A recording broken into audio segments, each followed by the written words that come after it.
On today's show, should the Dallas Mavericks target Malcolm Brogdon and Rob Wiliams in a trade, even if the Blazers may not want to trade them? And I sat down with Olivier-Maxence Prosper to talk about the upcoming Dallas Mavericks season. We'll talk about that and more on today's Locked On Mavs. I'm Luka Doncic, and this is Locked On Mavericks podcast. Mavericks, NBA champions. It's good, and the Mavericks have won the game. If you don't believe, you shouldn't be here. Loyalty never fades away. And welcome. You are locked on to the Dallas Mavericks. My name is Nick Angstadt, media member and NBA channel manager for the Locked On Podcast Network, your team every day. Thanks for being part of the show and making Locked On Mavs your first listen every day, where the best way you can help us grow the show is to listen every day and to comment anything below. Let us know in the comment section. Name the perfect Mavs starting five with the players right now. We'll do that a little bit later. That was by special request. When we went back, we reviewed the tape and figured out what the special request was. And joining me, as always, my co-host, writer, contributor at Mavs.com, Studio 41. What you got for me, Isaac Harris? All right, well, it's kind of funny because last night we finished recording the pod. Nick shoots me a text super late, and he's like, yeah, Grant totally said it. Perfect starting five, like right now. For some reason, I thought he was talking about or meaning all-time starting five. So it's funny because then I woke up this morning, I had a tweet from somebody saying, "Yeah, y'all totally got this wrong." It's like, we know. The first mean tweet that was ever right. By the way, I went back and reviewed it. I was going to edit it together. I was going to edit Grant asking us, and then I was going to put the video of us actually giving our lineup on there, and then like tweet that out because he said he had watched us on Twitter. And so then I watched it. I went back, and I go, you want us to do the lineup on the current Mavericks? And Grant was like, yeah. And then you go, okay, we'll do our all-time Mavs starting five. And like neither me or Grant clocked it. That's what you said, but then you thought that it was all-time, and so that's what you told me, and then we did it. I should have gone back and looked at it, but yeah, it was funny. So we're going to correct that today and do our actual perfect Mavs starting lineup for this season, as Grant Williams requested in our Media Day interview. So we'll do that. I also sat down with Omax the day after Media Day at training camp, at practice. And so we'll watch that interview together, and we'll talk about that and Omax and his role on the team and all that. But I want to start here, Isaac Harris. Jrue Holiday gets traded, and two targets that the Dallas Mavericks, at least we think they should have been looking at for a long time, Malcolm Brogdon and Rob Wiliams, are now seemingly available. Maybe the Blazers will hold on to one of them or two of them. But it seemed like they would be available now at this point. Should the Mavericks go after Rob Wiliams or Malcolm Brogdon? Yeah, it's just last week we were on the pod. I got a couple of tweets about it yesterday, and them saying, "Hey, you talked about Dallas targeting Rob Wiliams and it being like the one guy in the Jrue Holiday talks to watch out for, because with Boston making a play for Jrue and all of that, and as soon as I saw it pop across my screen, I was like, well, dang it." I was wanting Dallas to go after Jrue, which they could have, but I mean, Boston gave up a pretty good haul for him. I don't know if they could have matched that, to be honest. No, they couldn't have matched that. And Joe Cronin's still looking great right now with the return package he keeps on getting for Dame. And so for Dallas, it feels like a broken record that we're just like watching all of the big trades happen and then say, all right, well, how can we jump in at the end here and snag one of these other players that's in the big trade? And for me, yeah, I think Rob Wiliams is the guy that I would definitely be targeting. I mean, right now, they announced him and everything. It feels like, there have been reports, Woj said they plan on keeping him, beyond DeAndre Ayton and all of that. We'll see. Yeah, I mean, it wouldn't shock me, if, next month, they're trading one of them, Brogdon or Rob Wiliams or something like that. So if I'm Dallas, if I have to pick one, I'm picking Rob Wiliams. I get the health stuff and everything, but our number one thing that we've wanted from the center spot going into the offseason was a clear-cut guy that we know is the starter. And I think Rob Wiliams would be the stopgap type of dude that he would step in as the best center on the team, but he wouldn't be so good and so like financially committed to Dallas long-term to where it wouldn't give Lively, the chance to do it. So yeah, if they could get him, go get him. But right now, it feels like Portland's keeping him. Yeah, he's signed for $11.5 million this year, $12.5 basically million the next year, and then $13 million the year after that. So it's a really good contract. Yeah. He doesn't play that often though, which is my concern with it. is that he's played 35, 61, 52, 29, and 32 games. So you're kind of expecting 50 to 60 games on a good year from Robert Williams at this point. Now maybe it changes and he gets into his, now he's 26 and something changes in his career, or maybe he comes here and the magic of Casey Smith or whoever else is still in that spot makes him better and more reliable. But I would worry about the health stuff, like to send assets to bring a guy in that you're just not sure 100% is going to be healthy. That's my one hang up with it. I'm with you on, okay, bring him in. He could start. He's a great stopgap, but it'd be an amazing backup. Like if Lively does end up being really, really good, and especially in year 2, then Robert Williams becomes the backup. And like he's made an all defensive team. He's a really good defensive center. He's also 6'9". So are 2 of the Mavericks other centers. And so now you would bring in, another 6'9" center to play with them. It would be interesting, but I don't. What do you think it would take to get it? Could we just do Richaun Holmes in the 2 seconds? Because that, to me, if you could do that, then I'm kind of in on that. Because I think that's the type of thing you got to think about. Like, I mean, he was probably going to be coming off the bench in Boston this year, and then Corrales didn't think so. Was it Horford that's going to come off the bench? Yeah, that's what he thought. Okay. Either way, he was one of the 3 guys. Yeah. It looks like he's probably going to come off the bench in Portland unless they try to start DeAndre Ayton at the 4 or something. So it's like, all right, a borderline starting center could be a backup. Like what's the going price? Like I'm not giving up the first round pick. No. Would you venture? It feels like it would take a little bit more than Richaun Holmes in 2 seconds. Is it Richaun Holmes and Josh Green? Would you give up one of the assets, for Rob Williams? It feels like you wouldn't. I would entertain it a little bit, I think, but you would entertain doing Josh Green or one of the other young guys like a Jaden Hardy. Yeah. I would entertain it.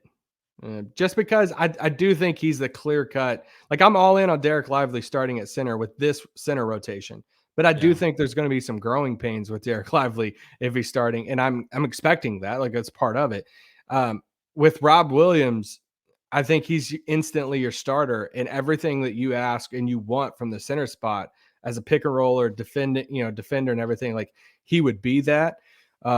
So that's why I would I would entertain it if you're talking Jaden Hardy, you're talking Josh Green. I wouldn't touch the first round pick. Definitely wouldn't touch the rookies. Right now, anything like that, but that's just me though. I mean, it's so hard because yes, he is a clear cut player, and I can hear in my headphones people saying, "Why would you not do that? Because he'd be a clear cut starting center." Yes, but he only played 35 games last year. 61 games is the most he's played in a single season, and that was an 82 game season. So he's at most, or at least going to miss like 20 games a year. You have to expect that because we haven't seen anything otherwise from him. And so I'm hesitant because it's not a sure thing if you bring him in. And I think the Mavericks have to do sure things right now. So you'd rather keep the assets and roll what they have.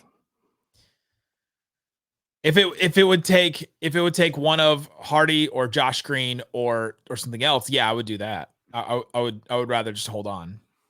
Okay. So anything I would have much rather done the Ayton thing than done this, because at least Ayton I know he's going to play, even though Robert Williams probably a better fit overall with what the Mavericks want to do. Yeah. So you'd rather cost pay twice Ayton, as much. Yeah, you'd rather pay Ayton $30+ million compared to Rob Williams. See, that's where it comes into me of like Derek Lively's like progression, because I think if you get DeAndre Ayton, then it's a really hard look for your lottery pick center that you just took. Yeah. That you're like, all right, at some point, like you want him starting. That's where like the Rob Williams thing comes into play. Like I'm not giving up any of like my top like 3, probably 4 assets, but like if he is the perfect like stopgap guy to buy Lively a little bit of time. But how could he be a perfect stopgap if he doesn't play that often? I mean, okay. I mean, you're banking on health. Like you're just going to bank on the health thing of like, hey, he's missed games, so you're not going to trade for him. He missed a lot of games. Okay. He's missed 20 to 50 games every season that he's played. That's a lot. I mean, you're talking about the difference between, okay, DeAndre Ayton costs this much, Robert Williams costs this much, but yeah, you're not getting 82 games of Robert Williams. So to me, that's just a big holdup to me. That's why I'm like not I'm all just in more on willing this. to swing. Yeah, I think I'm more willing to take that risk and take we the did swing the- on it. We did the Porzingis thing, man. But Porzingis was $30 million. Yeah. That's what I'm saying. I'm willing to take the risk on a $10 to $12 million guy than I am, a 30-something million dollar guy when I have a rookie behind it. I think it just goes to show that it's so hard to find we've been clamoring for you gotta have this, starting center. And now all right, at some point you gotta you can't be perfect. At some point you gotta give. Whether you're paying a guy $30 million or you're taking a swing on a guy who's had some injury history or this or that, one of those things you got to give in if you really do want a clear-cut upgrade. That's what you got to do.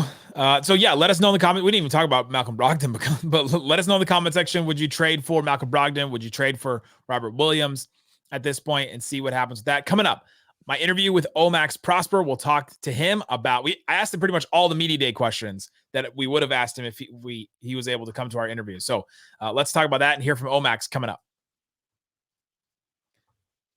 But before we do, let me tell you about Ibotta. Ibotta has you covered with all kinds of deals, and you can earn cash back with them right now. Ibotta gives you cash back on hundreds of grocery items, from produce to personal care, pantry goods. So you can make sure you're beating inflation no matter what you're purchasing. Either link your royalty account or upload your receipt after you shop. Get your cash back. It's that easy. You're already doing these things. It's football season. You're having parties. You're having people over. You're just getting stuff yourself. That's pizza, wings, buffalo chicken dip, anything, tailgating. You're going to buy stuff. You're going to get this stuff. You're going grocery shopping every week. You might as well get cash back with Ibotta. The average Ibotta user earns $100 a year. That could cover the cost of an entire shopping trip. Or you could just get cash back to buy that flight that you've been eyeing. Go check it out. Download the Ibotta app. Use the code LOCKED, LOCKED. Start earning real cash back. Just go to the App Store or Google Play and download the free Ibotta app. Use the code LOCKED. That's IBOTTA. In the Google Play or App Store. Use the code LOCKED. Shut it down! Let's go home! Thanks, everybody, for hanging out. Listen, Locked On Mavs, being part of the show, part of the Raccoon Squad. If you want to support the show, text us. Get text alerts from us on Mavs rumors and more. I'm going to do a film session tonight, breaking down something. And so you'll be able to get that in our subtext. Subscribe to our subtext. Click the link in the description or text the number in the description as well. All right. I spoke to Olivier-Maxence Prosper, and we're going to hear from him right here. He is just a bottle of energy. He was dead tired. He had a really long day the day before, and yet still you can just feel the positivity coming out of him. So let's hear from Olivier-Maxence. Max Prosper. Jason Kidd has said that one of the rookies is probably going to start, and he's wanting to really test you guys. How are you feeling about that test, and what do you think that you need to do to prove to Jason Kidd that you're ready for that? Honestly, just to see him say that, would I start or not, it doesn't change my approach. I'm going to go out there, play my game, leave everything on the floor, play defense, rebound, knock down open shots, put pressure on the rim. And if I do that stuff, then, that's just going to keep me on the floor even more. And I'm just focused on doing what things I can control. And whatever he decides to do, or to start me or not, it doesn't matter. I'm going to come with the same energy and the same focus to the game. He said he's probably going to start one of you or Derek Lively. Yeah. Have you guys started a little rivalry? Is it going to be you? Is it going to be me? Have you guys talked about that? Not at all. No. Not at all. We haven't talked about that at all. It's just because it really doesn't matter to us, really. Yeah. Whether you start us or not, it doesn't matter because we're all learning, we're all growing, and then it's about what you do once you're on the floor, once you get your opportunity. So if he starts, great. If I start, great. But it's a preseason game, and we're trying to, get to be out there and learn out there and be able to grow as we get closer and closer to the season. Yeah. Who's your vet? Do you have a vet yet? Has somebody picked you? Do you get picked? Is there a process? Not really. Every vet has been talking to me pretty much. Grant's been talking to me a lot. Grant talks to everybody a lot. No, but giving me advice and stuff. Yeah. That's what I'm talking about. Right. Giving me advice on the floor.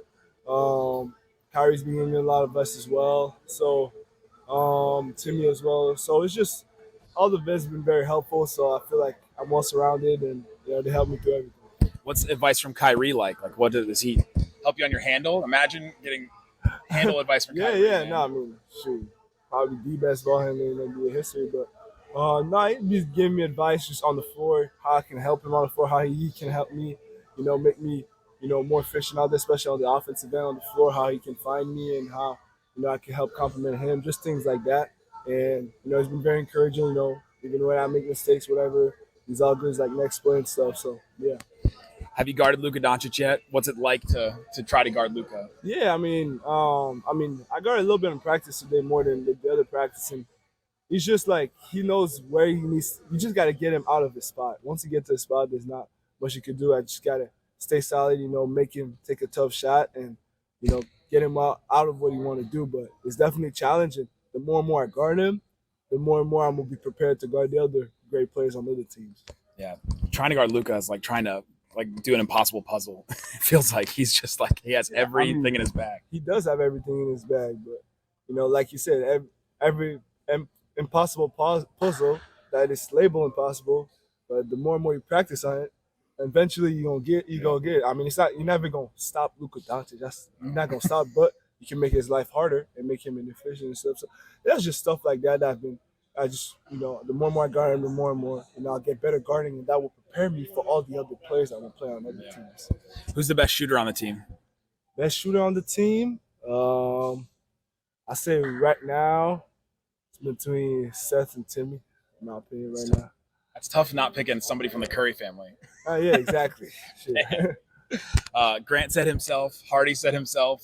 Markieff Morris said himself the other day when we asked him.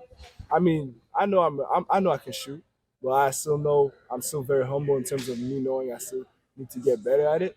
And, just seeing that, like, I could say myself all on, but, it's about stay humble and just keep working on my shot.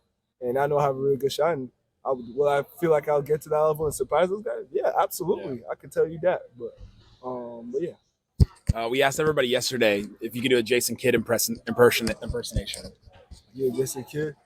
Oh man, that's tough. All right, guys. Let's get started. What did you guys like about practice yesterday? How can we improve on that? We gotta make sure we come with the right energy today, and it's not gonna be long. But we gotta come with the right focus and something like that. Everybody else did the thing where he's like, "Hello, everyone," and then waiting for a response. Like he has to have a response to all of his questions. Yeah, he has to have a response, and he's very soft spoken and everything. So, but no, he's great. He's awesome. Yeah. There you go, Olivier-Maxence Prosper. So I'm recording this on my phone with a little microphone, like a USB type looking microphone, and it's so loud in that room. So that's why the audio is kind of weird, because it was so loud in that room, and it's just trying to drown out all the music and all the other stuff. But Olivier-Maxence, man, he's just got that personality. The thing that stood out to me in that interview, I said guarding Luka is like an impossible puzzle, right? Just trying to create conversation with him. And he rejected the idea of an impossible puzzle. And I kind of love that about him. Yeah. I think for him, it's perspective. He has he has great awareness, and he has perspective on everything it's not just about guarding Luka in practice or man, it's cool to just guard one of the best players in the world. It's, dude, how much guarding Luka in practice is making me better to guard the other best people in the league. It's it's him at the end when asking about the best shooter, and he's listing all those other guys, and he's and then you've made your follow-up, and it made him feel I didn't pick myself, so let me tell you why I didn't pick myself, if the other guys picked themselves. And he's this perspective of dude, I'm gonna be honest, I'm not I'm not there, but I could be there. And from the very beginning, from the end, he just has this perspective of just honest, truthfulness of where he's at, but just how he approaches the game is just so unique from I feel like I can't say anything like really good about Omax because everybody's like, this guy. My bias on Omax. But it comes from a place. It's not like you're like related to him. It comes from a place of you saw that from him early in the draft process and just latched onto him as like, this is the guy. But now we're starting to see all those things. We're starting to see the mentality. We're starting to see the the humility that he has, the work ethic that he has, and like both him and Lively are just so mature as rookies. You hear from some of the other rookies across the league on media day today, and you're like, man, the Mavericks got two really, really good ones. Just hearing the way that they talk about their, their role in the team, that they're the dirty work guys. I think Lively even said that, like, me and Omax, we're the dirty work guys. Like, we're going to come in. They know exactly what they are in the NBA, and it's exactly what the Mavericks need. Yeah. And, Omax had this quote on media day to where he was asked about, defending. He's asked about these, preseason games coming up and all of that. And he had this quote, and he actually mentioned, these Minnesota games. He said, "It's going to be a challenge, but I'm up for it. I don't care who's in front of me or what your resume is. Are they going to make tough shots on me? Yes, but it's part of the game. Anthony Edwards is my first game, but I'm going to make life hard for him." Just hook that up to my veins. Like, he's like, dude, I'm going to bust my butt. He's going to get buckets on me. Like, that's part of it. But man, I'm going to make life hard for him. And he's up for the challenge. And we probably need to take a break because I got more to say about Omax. But coming up, can Omax be part of the starting lineup? What's the perfect starting lineup? Grant Williams asked us to do this, and so we're going to do it. Coming up.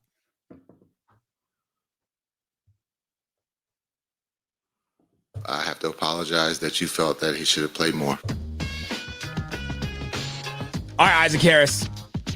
We're doing it for real this time. Grant Williams asked us to name the Mavs' perfect starting lineup. We just talked about Omax. Let's talk about him a little bit more going into this, and then we'll actually name the perfect starting lineup. Should Omax be part of the starting lineup? Would he be in a perfect one? Here's the thing. I think it was your tweet that some national people were running with the other day when you tweet out something. I think it was with Kid or I don't know, but it was about the rookies starting, and it's about the possibility of both rookies starting. And I think it was Sam Vecini and some other national guys like quote tweeting it, and they're like, man, really questions about this. I saw somebody quote tweet your tweet and was like, if they start two rookies, then they're not serious contenders. And just the national kind of outsider's perspective looking in and being like, dude, are they really going to start two rookies? They're going to start this Omax guy and Derek Lively, skinny kid out of Duke. All I'm just going to say is like, Omax is going to surprise some people. And obviously I've been on that camp, but I think Omax is going to be like, he's just going to surprise people with what he can do defensively on the wing. That everything that you look for from the mentality, from the maturity, from defensive, from the energy that every team in the league is looking for right now, especially what they want in the playoffs. Like, Omax is going to bring that. And I think it's the low hanging fruit to say, dude, if Omax is playing like 30 something minutes, this team's going to suck. Like if a guy in the low 20s, they picked in the low 20s, this team's going to, and it's like, man, if you're saying that, I just don't think you know who Omax is. Like, I just don't think, I think you're really undervaluing him if you're looking at it just from a bird's eye view saying, if Omax was playing, starting and all this. For me, I think as far whether he's starting or not, I think the biggest thing if he starts or not is, can he defend other point guards? And because, Grant, that's not what they're asking Grant to do. He told us that that's what he's like wanting to work on, is getting off, these switches and be able to guard some of the smaller guys. But for Omax, what Dorian kind of transitioned into is him being able to play like kind of the four on offense. But you could also, Dorian was nimble enough and like fluid enough to be able to guard a Damian Lillard out on the perimeter. And that's Omax's thing. If he shows that in camp, if he's showing that right now, that he can guard the other point guards, then yeah, he could start alongside Grant Williams. It's about screen navigating. That's going to be the new thing that's coming up, like that people will talk about as like some kind of defensive metric. Someone will make a defensive metric about screen navigating. But it's the thing that Reggie Bullock and Dorian did so well, is that they were able to navigate screens and just contest a shot. They're never going to block jumpers. They're never going to block a Damian Lillard shot or even a James Harden shot or anything like that. But it's doing that. And I think that's something that Omax is going to have to struggle with early on in his career, like figuring out where to be and figuring out how to navigate those screens, because there's just going to be a lot of actions like that And he's going to have to deal with. And yeah, he'll foul and all that. But to your point earlier about the people that say, oh, they're going to start 2 rookies, it's ridiculous. Desmond Bane played 22 minutes a game for a really good Memphis team. Like Keegan Murray, he was the 4th pick in the draft, but still he played 30 minutes a game for a good Kings team. Like your draft position at a certain point doesn't matter to me. You just show me what you can do. And there's eventually you'll be like, oh, how did everybody pass on Omax? Right. Like, and I think it can totally happen. Yes. There's a difference too, to where if that rookie is going to be one of your main, like, offensive, like, engines, like, there's a difference between, having 2 rookies playing big minutes, but they're playing very defined roles, very important roles, but very defined roles, to where you have guys like Luka and Kyrie Irving, literally 2 of the top, players in the league, running the offense and running the show. All right. This is for Grant Williams. On Media Day, he asked us to name our Mavs perfect starting lineup. And so here we go. I'm going to name mine: Luka, Kyrie, Josh Green, Grant Williams, and Derek Lively II. I'm going with it. I'm with you on this one now. I've come around on Derek Lively. I think that you just start him. I think he's just ready. I think that the thing that won me over with Derek Lively is the last couple of days, hearing from training camp, being there, is hearing from Luka specifically. He follows well. That one little quote from Luka, and then hearing about Derek Lively playing with Luka, on his pickup teams and all that, like just that ability that Luka's already kind of bought into him. Like that won me over. Like that pushed me over the edge to say Lively should be in it. Yeah, I think I'm with you all across the board on it. I think the only one I debated was Josh versus Omax. And for me, I kind of went with like principle of like what should be happening. Like it should be Josh. Like for where he's at in his career. That's the perfect one. Yeah, I mean, it should be like where he's at in his career, where like the steps that he's taken 2 years ago to last year, to some of the stretches he had last year before his like weird injury and stuff. And like, man, this is like the best basketball Josh Green's ever played. And how much more comfortable and confident he looked after that, Rudy Gobert, playoff moment and all of that. So it should be Josh Green.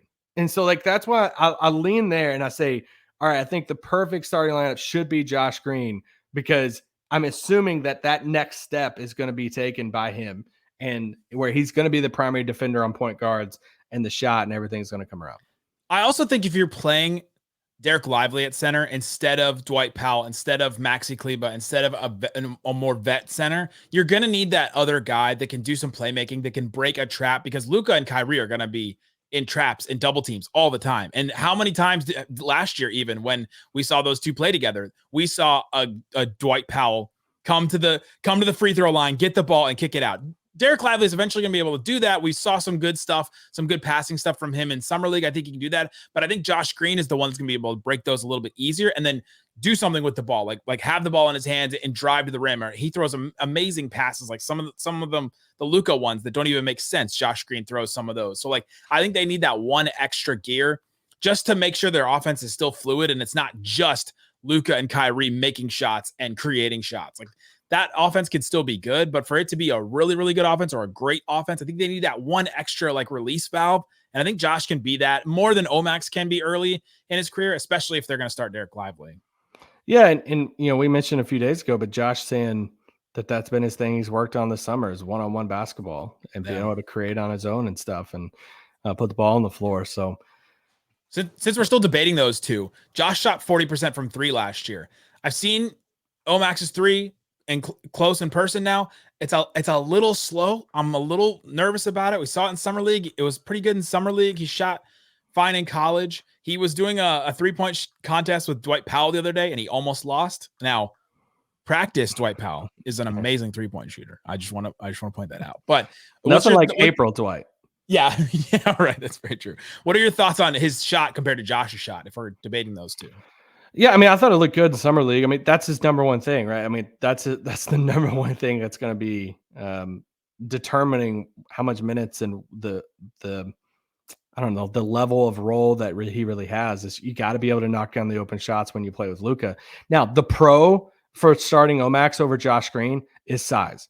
And what we've talked, what Jason Kidd has talked about is how much bigger their starting lineups, can be now, and adding these bigger guys in there to where, I mean, if you really roll out a lineup of Luka, Grant Williams, Omax, Derek Lively, Kyrie Irving is the only guy that he's a 4. Kyrie Irving is the only dude that's under 6'5" in that starting lineup. Like that's going to be one of the bigger starting lineups in the entire NBA. So, I mean, Grant Williams is going to be the second shortest guy in that lineup, and he's the 4. So the Bucks starting lineup is going to have something to say about that. You see them take a picture. It's like Chris Middleton, Giannis, Brook Lopez, and then Damian Lillard. It's like yeah, huge but I mean the second smallest guy in that starting lineup would be Grant Williams at 6'6", 6'7". Yeah, right. So yeah, then Luka the Mavericks 6'8", Omax 6'8", Derek Lively 7 foot. So yeah, I mean they would be massive. That's your pro of starting. He's just bigger than Josh and longer than Josh, to where if he can move his feet and get around the screens and not be in foul trouble and all of that, then you just have bigger size on some of these smaller point guards. I just imagined the first time Lively hits a 3. Like that's gonna be such a great feeling. It's gonna be such a great moment, because I was thinking about the shooting in that lineup, and if they start Omax, now he only shot 34% from 3 his last year in college, but like Luka Doncic can make you a better 3-point shooter just by the nature of creating more open shots for you. So I think I'm not too worried about it, and I've seen his shot, but eventually when Lively is able to hit threes consistently and space the floor that way, like that lineup can also last for like 3, 4, 5 years. And the continuity is something the Mavericks have needed, because they just haven't had the talent to keep the continuity, but continuity got them into the Western Conference Finals a couple of years ago. Yeah. I'm just not worried about offense when you got Luka and, Luka and Kyrie in it. And I mean, then you start talking about the offense coming off the bench, and it's like Tim Hardaway, Seth. What role is Jaden playing? You could just keep on going down the line. Excellent. Of the offense there. Incredible. There you go. Guys, let us know what your perfect Mavs starting lineup is. Let Grant Williams know what it should be in the comment section. Let us know if the Mavs should trade for Brogdon or Rob Williams. Guys, thanks so much for listening to Locked On Mavs. Peace out. Boom.